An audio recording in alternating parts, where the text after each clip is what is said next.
Listen. I've finally got the son I've always wanted. So, I'm divorcing you. My husband happily announced it to me. Son. Typically, when one mentions a son in the context of a husband, it should refer to a son born by his wife. However, I'm not pregnant. On top of that, after giving birth to our first daughter, I've been unable to conceive a son and have felt constant pressure. Now my husband has a son. This clearly means that another woman has borne him a son. Indeed, he brought home a woman in her early 20s and a baby boy only a few months old. I was so shocked by the sudden turn of events that I was left speechless. This is also for the sake of the company. You understand, right? Even Mom is thrilled that there's finally a boy. You, with your useless daughter, just get out.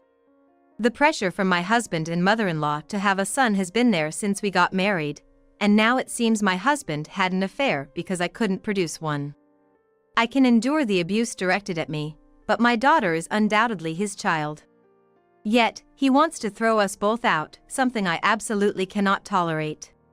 However, just as I was about to express my anger, my daughter, who had been silently observing, said something shocking. What she said stunned all the adults present. She would soon send my husband and his mistress plummeting to rock bottom. I am a 40-something part-time employee at a supermarket, juggling work with household and parenting duties. My husband, Ken, also in his 40s, is the executive of a small family-owned printing company. The company is run by his brother, the third-generation CEO. The founder was my mother-in-law's father, and Ken's father took over. As such, my mother-in-law has a strong sense of family pride and has made my life difficult since I married Ken. When a distant aunt, who handled the accounting, fell ill and took a sudden 2-week leave, I offered to help temporarily due to my accounting experience before marriage, but was rejected because I was an outsider in the family business. Honestly, I don't know how far the term family extends. Am I not considered family? Moreover, the discrimination my mother-in-law showed towards her own son was extreme. She doted on Ken excessively and was quite resistant when his brother was set to take over the company. However, it was actually my father-in-law who managed the company, and after observing how the two sons handled work and client relations, my mother-in-law was finally persuaded to let Ken's brother take over. Ken's brother got married in his late 20s and lived with his in-laws as the heir, but they had difficulty conceiving. The pressure from my mother-in-law was tremendous, and his wife was berated daily for not having a son and was continuously insulted for her infertility. By the time she was in her late 40s, it seemed my mother-in-law had given up on grandchildren, but his wife still faced harassment for not having children. Ken's brother always tried to intervene, but my mother-in-law is stubborn and hasn't changed her attitude. Ken and I married around the same time as his brother, and we were in our early 20s at the time, but it wasn't until our late 20s that we had our daughter, Anna. I had been pressured to have children ever since we got married, and I was so stressed I thought I might become neurotic, so I was incredibly happy when I got pregnant. However, once it was confirmed, the next question at every checkup was, when will you know the gender? They only wanted a boy. I will never forget the disappointed looks on my mother-in-law's and Ken's faces when they found out I was having a girl.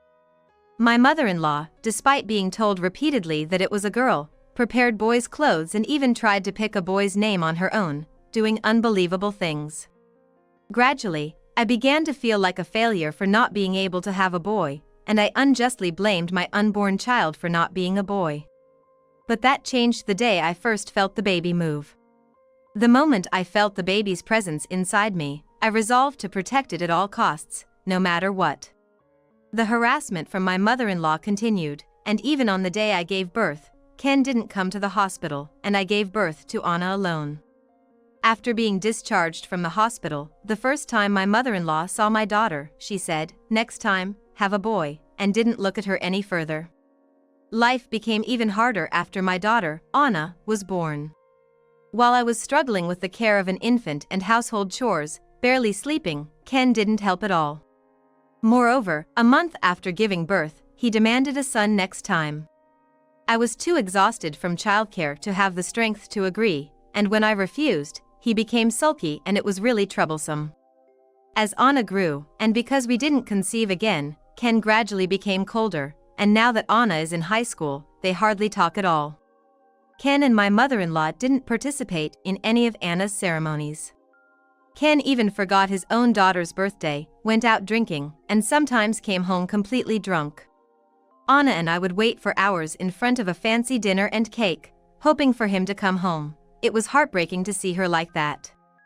Growing up hearing, "Girls are useless and it's a waste of money to spend on a girl," from Ken and my mother-in-law, it was natural that Anna didn't grow close to them, and now Ken is just a housemate to us.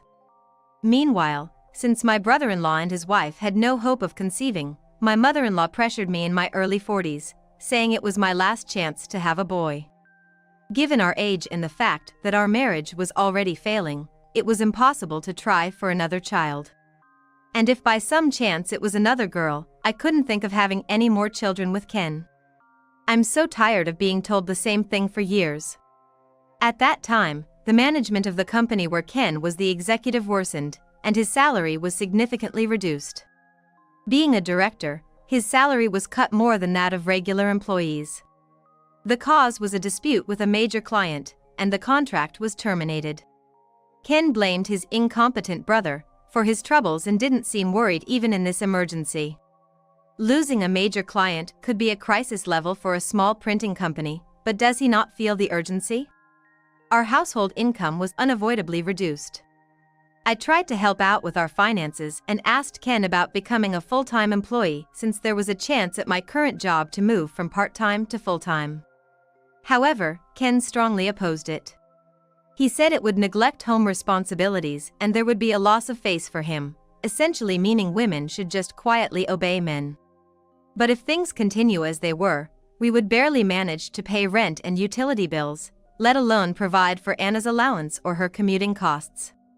Considering this, perhaps his pride was hurt, but Ken turned red and said that until his salary returned to normal, Anna would get no allowance and should either walk or cycle to school.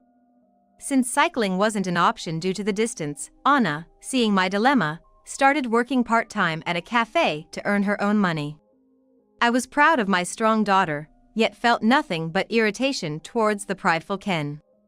Although opposed by Ken, I couldn't take any overt actions, but I talked about my situation and managed to get some work I could do from home to increase our income. Amid this stretched financial situation, suddenly Ken brought home a flashy woman in her late 20s and a baby boy a few months old. The woman's name was Lily, and the baby was said to be Ken and Lily's child. The two had met through a business acquaintance and had been having an affair for a year and a half. It was around the time the company's performance began to decline, and amidst the crisis, Ken was infatuated with Lily. Although his salary had drastically dropped, it turned out he was spending what little money came home on dates and gifts for Lily. Not even providing for his own daughter's necessary expenses while she struggled working part-time. He was truly a hopeless man. We were utterly dismayed. Honestly, even knowing I had been betrayed, I couldn't even cry. Because I have a son now, I'm going to remarry Lily. I'm divorcing you, so take your useless daughter and get lost. This is also for the company. Even Mom is happy that a son has been born. Ken said triumphantly to Anna and me. Lily comes from a wealthy corporate family, and marrying her would mean financial support for the company. Moreover, Lily has 2 brothers, each with sons, so there's no need for her to take over a company, allowing her to have the best of both worlds. My mother-in-law is pleased with the wealthy fiancé and is urging them to remarry soon. Depending on the financial support from Lily's family, they plan to replace the CEO from Ken's brother to Ken. Moreover, they say they have no use for a daughter-in-law who can't bear sons or for female grandchildren, and want us to leave. I'm really sorry. But he is such a precious boy, and my mother-in-law agrees, so please understand. Ken and Lily laughed condescendingly at us and ordered us to leave the house quickly. In any case, I can't go on with him anymore, so divorce or whatever is fine. But it's frustrating to think why we must endure this treatment, and I bit my lip in anger. Such a father, I felt sorry for Anna. Then, Anna, who had been silently observing, spoke up. I know it's strange for me to say this, but you should rethink marrying him. I mean, well, it's fine if you really want him as your dad. Anna hesitated as she started to say something. Her way of opposing the remarriage seemed different, but Ken didn't notice and got furious at her words. What? What are you being so cheeky about? Anna silently met Ken's gaze and then sighed deeply before speaking. That woman, she's always all over a college boy at my workplace. It's the talk among the employees. Anna had known about Lily for some time. Lily was a regular at the cafe where Anna worked, often visiting with a boy, behaving like lovers. Lily tends to be quite rude to the cafe staff, never looking them in the face when ordering, so she probably didn't recognize Anna. Hearing this, Ken seemed quite shaken. That must be a cousin she's tutoring. But to be honest, it's hard to believe Lily could tutor a student. It seemed like a far-fetched interpretation to me. Yes, that's right. He's a cousin, though he's a bit younger. Lily agreed hastily with Ken, sounding flustered. She seemed to be hiding something she didn't want known. Right, a cousin. Then surely you know that this boy actually has a serious girlfriend, a classmate with long hair? Hearing this, Lily was visibly shocked and began to unravel. What? His main girlfriend? What are you talking about? Lily snapped at Anna, her words becoming disjointed. Beside her, Ken was turning pale. What a terrible farce. Watching this scene, I felt it was unbearable. Anna continued calmly. I don't know if he's a cousin or whatever, but this cousin told his friends that you're just someone he's seeing for sugar dating. What? Don't mess with me. Stop spouting nonsense. Lily lost her composure completely, her speech becoming erratic. Seeing Lily's bloodshot eyes, I worried that she might harm Anna. But Anna remained calm. So, that baby, is it really the boy's? What? It's not my child? What? No. It's Ken's child. I was even surprised that Anna knew so much. As the noise continued, Lily became increasingly flustered and eventually fell silent. Ken was still visibly distressed. I decided to remain calm like Anna and pressed for the truth. After a while, Lily seemed to resign herself and began to speak in bits and pieces. The child was probably the result of her relationship with the student. She had pretended to break up with him because her father found out and scolded her. She met Ken around that time and used him as a cover boyfriend, planning to raise the student's child as Ken's. Lily prefers younger men, and Ken was not really her type at all. It seemed she had completely used him. She was seriously involved with the student. Learning that she was being referred to as a sugar dating partner, Lily became disheartened and quieted down. At that moment, the baby she was holding began to cry. Can you handle that issue yourself? I have no fond memories of being pampered by Dad, so I agree with the divorce. I'll live with Mom. With that, Anna coldly turned away from Ken. Lily was no longer in a state to discuss anything, but the baby started fussing, so she was urged to go home, and the day ended with everyone dispersing. Lily cried all the way home, not soothing or caring for the baby. I felt sympathy for the baby, seeing Lily unable to feel any motherly instincts.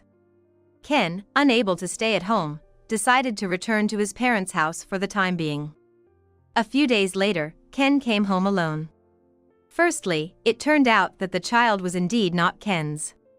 After our discussion, they conducted a DNA test, which proved that there was no parental relationship between Ken and the child. It's unclear whether the child is Lily's and the student's, but it's undeniable that Ken was merely used. Ken has apparently broken up with Lily.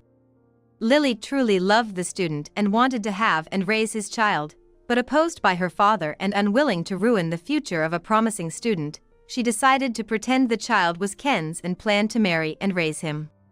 She intended to divorce Ken once the student started his career and remarry him. Moreover, her relationship with the student started when he was still in high school. She had been involved with him since he was a minor. Because Lily was the daughter of a corporate magnate, she feared public exposure for getting involved with a minor at the time, so one reason she got involved with Ken was to camouflage this. Knowing that Ken had no real affection, I felt a sense of schadenfreude as I listened to the story. For the student, the relationship with Lily was purely for financial gain. He didn't care about her feelings, it was only because he was receiving money that he didn't break it off. In fact, he didn't work part-time but was financially supported by Lily, while he had a serious girlfriend at college and enjoyed his student life. When confronted by Lily, the student candidly admitted, "Why would I be serious about an old lady? I just hung out with her occasionally because she supported me. It's just sugar dating." Furthermore, despite having a child, they eventually lost contact. Abandoned by the student, Lily became despondent, unable to engage in any activity, and neglected her childcare duties. The house was in disarray, the baby cried continuously, seemingly not even properly fed. Unable to stand the thought of the child possibly dying, Lily's eldest brother and his wife temporarily took the baby to care for it. Now that Ken had broken up with Lily, he came begging, wanting to start over with me. Moreover, my mother-in-law also said that young wives can't control their desires, so it's no good. She urged me to have a son soon, while I'm still in my early 40s. What opportunistic people they are. I refuse. I will leave this house immediately, so go ahead and remarry or do whatever you want. I firmly refused. Please, think about what will happen to my life and the company. I was deceived. Ken pleaded for help, seemingly forgetting how he had treated me all this time. He's truly hopeless. I have been ostracized by your mother for not being family for years. And recently, you called Anna and me useless, remember? It's better not to be together if we're useless. That's not true. I was deceived by Lily, and now I realize that family is the most important thing. It might be late, but let's try for a son again. Still talking about having another son at this point? Do you really think you can be a family with Anna and me again, after all this time focusing only on yourself and never valuing us? Anna and I think the same. Despite his daughter's presence, Ken started crying and kept repeating, "What's going to happen to my life?" Anna was thoroughly disgusted with him. Dad, you're really creepy. Who cares about your life? Don't you realize what you've done? Is Anna really giving up on me too? Grandma didn't mean any harm, and she really loves Anna. Let's live together as a family. I'm sorry, but I can't consider you and Grandma as family anymore. From now on, I'm cutting off our relationship. Take care with Grandma. Ken only sobbed harder in response. Although Ken was initially reluctant to agree to a divorce, his brother and sister-in-law intervened, and a divorce was eventually finalized. I wasn't very familiar with the company matters, but it turned out that Ken had angered an important client and caused a loss. Ken's arrogant behavior had been problematic several times before, and he had ruined several deals. His brother had repeatedly cautioned him, but his haughty attitude persisted, causing trouble whenever he visited clients. Recently, he had been relegated to just answering phones, but even then, he managed to anger a client. Longtime clients, who had been lenient until now, finally reached their limit and terminated their contracts. Oblivious Ken was busy having an affair with Lily during this critical period. His brother had been working for months to mend relations with clients. Through various efforts and by agreeing to fire Ken, he finally obtained the client's consent to resume business after a year and a half. The clients acknowledged his brother's persistent efforts and promised even larger orders now that Ken was no longer with the company, considering it more trustworthy. His brother did not hesitate to fire Ken. Ken had boasted that his brother was incompetent and that he was always covering for him, but in reality, it was his brother who was busy covering for Ken. Ken would visit clients and then not return, going out, or smoking and littering in the client's parking lot, causing problems even during ongoing issues due to his own actions. His brother had quite a challenge handling him, and finding the right timing, he finally decided to let him go. Thanks to his brother's efforts, the company escaped bankruptcy, but Ken ended up unemployed. Having never really worked properly and always boasting, Ken had no real skills. He tried to find a job through acquaintances, But given his past work attitude and his arrogant behavior towards clients, no one was willing to hire him. Also, given his age, reemployment was not easy, and he now seems to be struggling, juggling several part-time jobs to make ends meet. As for my mother-in-law, the stress from the company issues and the fact that Lily's child was not Ken intensified her harassment of her daughter-in-law. Finally, her daughter-in-law fell ill and was hospitalized. Despite relying on her brother-in-law and his wife, my mother-in-law maintained her arrogant attitude, saying about her daughter-in-law who was hospitalized, "I don't care what happens to a daughter-in-law who can't bear her own children and isn't family." This enraged his brother so much that he eventually kicked her out of the house. My mother-in-law never thought her usually mild-mannered son would kick her out and only started to apologize after being expelled, but it was too late. With nowhere else to go, she ended up moving into Ken's room. They are apparently living together in a small place. Having never worked because she was a lady of leisure, my mother-in-law can't start working now, and it seems they are living on Ken's meager income. However, her unchanged spending habits are consuming Ken's income, leading to constant arguments. Furthermore, with no daughter-in-law to harass, she has become even more interfering in Ken's life. She repeatedly tells Ken, "It looks bad, so you should reconcile, it's better for your daughter to have her father around, don't separate due to adult issues, you should let your wife work full-time and manage the finances." Ken seems exasperated by these incessant demands. Financially struggling, I added to Ken's troubles by demanding child support. Ken was quite flustered, not expecting it. At first, he insisted he couldn't pay, but after realizing through a lawyer that this wouldn't hold up, he contacted me directly. With limited income and living with a spendthrift mother, he tearfully phoned me, asking if there was any way to reduce the amount or arrange a payment plan. I've left everything to my lawyer, and considering how they've looked down on us before, I have no intention of accommodating any requests. Anna also said, we should get what we are owed. We shouldn't be at a loss. Dad also shouldn't have it easy. She's a very sensible daughter. Given Ken's precarious financial situation, it seems unlikely he can pay, but I intend to have him pay the full amount over however many years it takes. Lily, who was nearly cut ties in a rage, has been allowed to stay at her parents' home under strict supervision, with her child, due to concerns about her potentially causing more trouble with minors. She was initially unmanageable, but now seems to be settling down and somewhat managing childcare. The college student was also demanded to pay child support by Lily. At first, he dodged the responsibility and even became unreachable, but Lily's father brought a lawyer to the student's family home. The student's parents were furious upon learning that their son had engaged in sugar dating, impregnated the woman, and then ignored her. They apologized profusely to Lily's side, but the student himself seemed unrepentant. Frustrated, the lawyer warned that making an enemy of a corporate CEO could jeopardize his career prospects after graduating from a prestigious university, which might render his education meaningless. Reluctantly, the student agreed to pay child support. Worried about their social standing, his parents convinced him to let them initially cover the child support, which he would repay through his earnings from part-time jobs and eventual employment. Having previously earned through sugar dating without working, the student is now desperately working at a low-paying job, most of his earnings going towards repayment. I have secured full-time employment, and my salary has increased. My job is more fulfilling than ever, and though not wealthy, I now earn enough for Anna and me to live comfortably on our own. Anna continues to work part-time at the cafe and helps significantly with household chores, making our life much easier without Ken, who was nothing but a burden when he was around. Now that we don't have to deal with my sarcastic mother-in-law, Anna smiles more and lives more freely. Going forward, we want to live happily in our own way, just the two of us.